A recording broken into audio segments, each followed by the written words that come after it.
రే తేజ, చెప్పన్నా. ఇలా ఎన్ని రోజులైనా ఖాళీగా ఉంటావురా? ఏదైనా వర్క్ ఉంటే చూసుకోవచ్చు కదా. అన్నా, నేను చదివింది ఏది పడితే అది చేయడానికా? అలా చేస్తే వాల్యూ ఏముందన్నా? అయినా నీకు జాబ్ ఉంది కదా, ఎన్నైనా చెప్తావు. చా,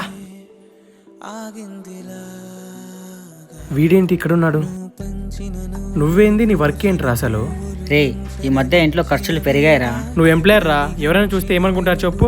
రే మెన్నయ్య చూర్రా, పరువు కోసం 10 మాటలు మాట్లాడే వాళ్ళు ₹1 కూడా హెల్ప్ చేయరా. అయినా ఈ పని చేస్తున్నాడేంట్రా? నెలకు ఇంట్లో ఖర్చులు పెరిగిపోతున్నాయిరా. ఇంట్లో వాళ్ళు బాధలే మన బాధ్యతలు. అయినా ఇన్ని రోజులు లేరా, మా తమ్ముడికి జాబ్ వస్తే వాడే చూసుకుంటాడు. నాకు ఆర్డర్కి టైం అవుతుంది, వెళ్ళొస్తాను.